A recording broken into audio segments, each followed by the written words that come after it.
மக்களே welcome back to story joy of Tamil. இன்றைக்கி அந்த வீடியோவில் அதாவது எபிசோடு 10 பார்ட் 2 பார்க்க போகிறோம். எபிசோட் 2 பார்ட் 2 பார்க்கலாம். பார்ட் 2 பார்க்கறதுனா சேனலுக்கு ஃபஸ்ட் டைம் வரனா சப்ஸ்கிரைப் பண்ணிவிட்டு பெல்லைக்கான ஆல் ஆப்ஷனை கிளிக் பண்ணி வச்சுக்கோங்க. அப்போ தான் நிறையா போடுற வீடியோ உங்களுக்கு நோட்டிஃபிகேஷனாக வந்து சேரும். வாங்க வீடியோ கூட போகலாம். லாஸ்ட்டாக பார்த்தீங்கன்னா நம்ம வில்லை வந்து ரோம் கூட்டிகிட்டு வந்திருப்பாங்க. அந்த வில்லை எதுக்காக கூட்டிகிட்டு வந்திருப்பாங்கன்னா அந்த தலைவர் வந்து விசாரிப்பான் லைட்டாக எதுக்காக தெரியாமல் வாய் தவறி வந்திருக்கும். எதுக்காக நீ இப்படி பண்ண அந்த இன்னையை வந்து தேடி இருக்கலாமல அப்படின்ட்டு சொல்லி விசாரிப்பாள். அதுக்கப்புறம் வேவசன் வந்து அதாவது கத்தியை வந்து அவன் முன்னால் போகும்போது வேவசன் இருங்க அவசரப்படாதீங்க அப்படின்னு சொல்லி வேவசன் வந்து அவன் ஸ்டாப் பண்ணிடுவான். வெயிட் பண்ணுங்க பொறுமையாக இருங்க ஒரு விசாரிக்கலாம் அப்படின்னு சொல்லும் போது அவன் வந்து தலைவர் பார்த்தீங்க இங்கே பாரு தலைவரே நாங்கள் அப்படி தான் இது என்னை வந்து நான் அழிக்கணும்னு நினச்சி அழிச்சிட்டேன் என்னை ஊற்றுங்க அப்படிங்கிருப்பான். அதெல்லாம் விட முடியாது அப்படின்பாங்க. அதுக்கப்புறம் வந்து ஒரு சமையல்காரன் வருவான் அதாவது வேலைக்காரன். அவன் வந்து என்ன சொல்லுவான் பார்த்தீங்கன்னா இங்கே பாருங்கள் தலைவரே இவன் வந்து நம்ம ரூம்குள்ளே ஒரு அடித்து வச்சுருப்போம் சிறைச்சாலையில் அடிப்போம் இவன் வந்து அதாவது விசாரிப்போம் இவங்ககிட்ட நம்ம விசாரித்தாதான் என்ன உண்மையே தெரியும் அப்படின்னு சொல்லி நீங்கள் நான் சொன்னால் நம்புவீங்கன்னு தெரியும் அதுக்காக தான் எப்படின்னு சொல்லி ஏன்னா இவன் எல்லாம் சொன்னாலும் நம்புவான். இதில் பார்க்கறதுக்கு தான் அப்படி இருக்கலாம் போக போக பார்த்தீங்கன்னா லாஸ்ட்டாக இல்லைன்னா மாறிடுவான். கடைசியில் அவன் கல்யாணம் ஆகி அவனுக்கு பொண்டாட்டியே வெட்டி கொண்டுருவான். அந்த மாதிரி ஒரு கதை இருக்கும். லாஸ்ட்டில் சுவாரஸ்யமாக இருக்கும் இன்னொரு கதையை நீங்கள் பாருங்கள். மறக்காமல் சேனலுக்கு அதே தான் சொல்கிறேன் சப்ஸ்கிரைப் பண்ணி வச்சுக்கோங்க. இப்போ அது சமயத்தில் பார்த்தீங்கன்னா பேசிகிட்டு இருக்கும்போது வேவசன் வேவசனும் ஜியான் பேசிகிட்டு இருக்கிறாங்க. இவன் பா எப்படி பேசி சமாளிச்சிட்டான் இதுக்கெல்லாம் நிறைய ட்ரைனிங் வேணும் அப்படின்னு சொல்லி அவன் பெருமையாக பேசுவான். பேசி முடிச்சோடனே இவங்களாம் ஆமாம் அப்படின்னு எல்லாம் பேசிகிட்டு இருப்பாங்க. பேசிட்டு அவன் கூட்டிகிட்டு போகும்போதே பார்த்தீங்கன்னா வெளியே பயிற்சி எடுத்துகிட்டு இருக்கிறாங்களே அந்த டீம் ஆசிரியர்களோட அந்த ஆசிரியர்கிட்ட பேசிகிட்டு இருக்கிறான். அந்த ஆசிரியர் வந்து இங்கே பாருங்கள் என்ன அந்த முக்கியமான பொருள் இருக்குதோ எல்லாம் பாதுகாப்பாக வையுங்க. அதுக்கப்புறம் இவன் வந்து நான் ரூமில் அடைக்கணும் அதுக்காக தான் இங்கே வாங்க அப்படின்னு கூப்பிடுவான். அதுக்கப்புறம் வந்து நீ யார் காட்டுக்கு பேசிட்டு இருக்கியா ஒரு மகன் நீ யார் மகன் தெரியுமா அப்படின்ட்டு பயங்கரமாக பேசிகிட்டு இருப்பான். அவன் பேசி இவனுக்கு தான் நைட்டு அந்த வாமிட்டு வந்து இவன் அந்த மாதிரி பேசுவான். சரி இப்போ பார்ப்போம் கதை மெயின் கதை பார்ப்போம். இவன் பேசி முடிச்சோடனே இவன் போவாங்க. அவங்க நல்லவனாட்டு பேசுவான் அவனும் நல்லவனாட்டு தான் பேசுவான். எல்லாம் காதல் நல்லாவே விழுவும். பேசி முடிச்சிட்டோன்னே அதுக்கப்புறம் இவங்க 4 பேர் பேசிகிட்டு இருக்கிறாங்க. வேவசன் சொல்கிறான் நாங்கள் 3 பேர் தான் பார்த்தோம் அதாவது லான்சனும் ஜெயத்தினும் நானும் தான் பார்த்தோம் 3 பேர் அங்கே முதலாவது நாங்கள் அங்கே தான் இருந்தோம் அப்படின்னு சொல்லுவான். அதுக்கப்புறம் பார்த்தீங்கன்னா ஒரு தலைவர் கேட்பாரு அங்கே யாரோ குழந்தைங்களா இருந்தாங்களா அப்படிங்கும்போது இல்லை அப்படின்னு சொல்லுவாங்க. அதுக்கப்புறம் என்ன ஆச்சு அப்படி பார்த்தீங்கன்னா இந்த குழந்தைங்களாம் இருக்கும்போது அப்புறம் ஒரு தலைவர் காட்டுறாங்க. இவர் தான் வந்து அந்த சிகப்பு அந்த தலைவர் அது மெயின் தலைவர். அந்த தலைவர் தான் இந்த கல்லை உருவாக்கி அவர்னால தான் இந்த பிரச்சனையே போராட்டங்களும் வந்தது. ஸோ அந்த கல் காட்டும் போது இவர் பார்த்து தான் பேசிகிட்டு இருக்கிறாங்க. ஸோ அந்த கல்லை வந்து நீங்கள் எப்படியோ பாதுகாக்கணும் அப்படின்னு அந்த தலைவர் வந்து சொல்கிறாங்க. பாதுகாப்புறம் மட்டும் பத்தாது யோசித்து நீங்கள் ஏதோ உடம்பு கெடுத்துக்காதீங்க யோசிக்காமல் இருங்க அது நடக்க வேண்டிய நான் பார்த்துக்கிறேன் அப்படின்னு சொல்லி அந்த தலைவர் சொல்லுவார்.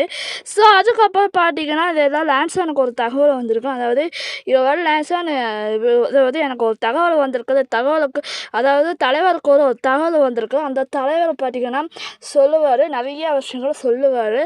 அந்த சமயத்தில் நிறைய விஷயங்களும் பேசிகிட்டு இருப்பாங்க மக்களே. நான் வீடியோலேருந்து தான் போகிறதுனால தான் சொல்லிட்டு இருக்கிறேன். அப்புறம் நைட் ஆனாலே வந்துட்டு பாத்தியார் மாதிரி ஒரு பாடம் கொடுத்தான்ல அவன் வந்து என்னென்னா இப்போ வழியிலே சரக்கு அடிச்சுட்டு அதுக்கப்புறம் வீட்டில் இருக்கிறான். அதை எடுத்துகிட்டு அந்த சமயத்தில் சமையல்காரன் வரான். அவன் பார்த்து வணக்கங்கிறான் புட்டாள் அப்படின்னு சொல்லிட்டு அவன் பேசிட்டு போகிறான். அதுக்கப்புறம் வேவசன் வரான். வேவசனும் பேசிட்டு போகிறாங்க. வேவசனுக்கு இந்த நேரத்தில் என்ன பண்ணிட்டு இருக்கிறீங்க அவன் கேட்குறான். சும்மா பொழுதுபோக வேண்டி நான் சரக்கு அடிச்சுக்கிறேன் அப்படின்னு சொல்லிட்டு இருப்பான். சொல்லிட்டு இருக்கும்போது அது நிறையா விஷயங்கள் நடக்குது. லான்சன் வந்து என்ன ஒரு சத்தம் கேட்குது அப்படி பார்ப்பான். வெளியே வந்து அந்த சமயத்தில் அவன் மாடியில் உட்காந்து சரக்கு அடிப்பான். அங்கேயே பழு தூரிடுவான். அதாவது பார்த்தீங்கன்னா லான்சன் வந்து நைட்டாக கிளம்பிடுவான். எதுக்காக பார்த்தீங்கன்னா அந்த இன் வந்து காலையில் அவன் வருவான். ஸோ அதுக்காக தான் காலையில் அந்த தேடுறக்கு வேண்டி அவன் வருவான். அதுக்காக இந்த போராட்டம் வந்து பண்ணக்கூடாது இந்த எப்படியோ நம்ம தப்பிச்சிடணும் அப்படிங்கும்போது லான்சன் வந்து அதை வேவசன் மட்டும் சொல்லாமல் போவான்.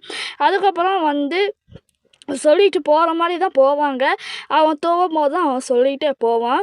அதுக்கப்புறம் பார்த்தீங்கன்னா அதெல்லாம் சொல்லி முடித்தோடனே லான்சன் வா மேலே உட்காந்து படுத்து தூங்கலாம் அப்படிம்பான் வேவிஷன்னு. இல்லை வேண்டாம் அப்படின்னு சொல்லிட்டு அவன் போவான். சரி அப்படி நான் போயிட்டு வரேன் அப்படின்ட்டு பார்த்துட்டு சொல்லிட்டு போவான். அதுக்கப்புறம் காலையில் ஆயிடுச்சு. ஜியா சேனல் வந்து பார்ப்பா ரூமில் வேவிஷன் தேடிட்டு இருக்கலாம். அந்த சமயத்தில் என்ன ஆகுது பார்த்தீங்கன்னா ஸோ காலையில் ஒரு பிரச்சனை போராட்டங்கள் நடக்குது. அந்த இடத்துல அவன் நம்ம கருப்பு தீய சித்தியோட மகன் வரான். அந்த மகன் பார்த்தீங்கன்னா ஒரு கல்லுக்காக அந்த போராட்டம் பண்ணிட்டு இருக்கிறாங்க. கல் எனக்கு கொடுத்துருங்க நான் போயிடும்னு சொல்லி அதுக்காக ஒரு போராட்டம் பண்ணிட்டு இருக்கிறாங்க. இங்கே பாருங்கள் இங்கே வாங்க கல் எங்களுக்கு திரும்பி கொடுங்க, உங்ககிட்ட தான் இருக்கும் நல்லாவே தெரியும், நீங்கள் வேணும்னு இப்படி பண்ணிடுங்க அப்படின்னு சொல்லி கொடுப்பான். அதெல்லாம் முடியாது. இப்போ எனக்கு கோவம், அவன் வந்து பயங்கர கோவம் வாங்குறான், திமிராக பேசுகிறான். அதனால் பார்த்தீங்கன்னா அவனை கண்டுபாடுத்த முடியல தலைவர்னால். அதனால என்ன ஆகுது பார்த்தீங்கன்னா தலைவர் கத்தி எடுத்து நடுவில் போட்டுறாரு. அந்த கத்தியை பாய்ஸ்ன்னு சொல்கிறான் அற்புத பிரமாதம் அப்படிங்கிறான். அவன் டென்ஷன் ஆகி ஆமாம் பிரமாதம் அப்படின்னு சொல்லி பேசிட்டு அடுத்த சமயத்தில் என்ன ஆகுது பார்த்தீங்கன்னா சின்ன ஃபைட் காட்சி நடக்குது. ஸோ கருப்பு தைய சிட்டி மகள் பின்னால் ஒருத்தன் கருப்பாக ஒரு ஆடை போட்டு நிற்பாரு. இவன் ட்ரெஸ் போட்டுட்டு அவரும் அவன் கூட ஒரு கூட்டாளி தான். அவன் என்ன பண்ணுவான், அவங்க வேண்டி இவனுக்கு வேண்டியதான் ஃபைட் பண்ணுவானுங்க. ஸோ அதுக்காக தான் இந்த ஃபைட்டு ப்ரோக்ராமே நடக்குது மக்களே. அதுக்கப்புறம் ஃபைட் நடக்கிற காப்பில் அவன் வந்து பாய்சன் பக்கத்தில் ஒரு கூட்டாளி இருப்பான்ல வேலைக்காரன். அவன் சொல்கிறான் இங்கே வேறு நான் வந்து மின்கா பார்க்க போகிறேன், மின்கா இல்லை வேறு யாரும் பார்க்க போகிறேன் அப்படின்னு சொல்லுவான். சொல்லிவிட்டு அவன் போயிடுவான். தப்பிச்சிடலாம் அப்படின்னு சொல்லி போவான்.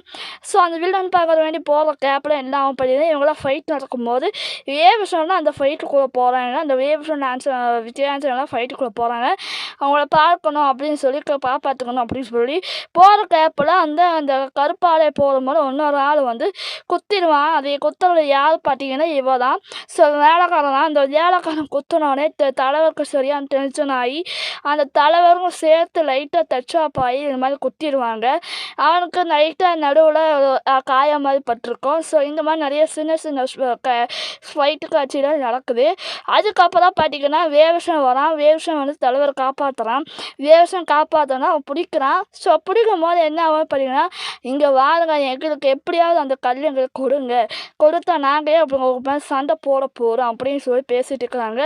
இங்கே பாரு நீ யார் கூட பேசிகிட்டு இருக்கிற அப்படிங்கிறது தெரியுமா அப்படின்ட்டு வேவிஷன் பேப்பா. இது உனக்கு தேவையில்லாத வேலை, நீ எங்கே காட்டணுமோ அங்கே ஆட்டத்தை நீ அங்கே காட்டு அப்படின்னு அவன் பேசுவான். பேசிகிட்டு இருக்கும்போது இந்த மாதிரி சுவாரஸ்யமான பிரச்சனைகளை வந்துட்டு தான் இருக்கணும் மக்களே. இந்த இது வரை கொஞ்சம் அப்படி தான் இருக்கும். அப்புறம் மென்கியோ வந்து இவன் பேர் மென்கியோ தான், அந்த வேலைக்கான பையன் பேர் மென்கியோ தான், இவன் பேர் வந்து மென்கியோ ஓகேங்களா, நோட் பண்ணிக்கோங்க.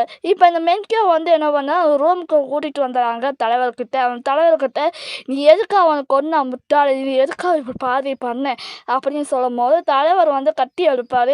கத்தி எடுக்கும்போது தலைவர் இதை புரிஞ்சுக்கோங்க, என் குடும்பத்தில் எங்கள் அம்மாவை தப்பாக பேசிட்டா, என்னை அசிங்கமாக படுத்துக்கிறான், என்னை அசிங்கமாக பேசுகிறான் அப்படின்னு சொல்லுவான். அதனால் அவன் வந்து நான் கொன்னுட்டேன் அப்படின்னு பேசிகிட்டு இருப்பான்.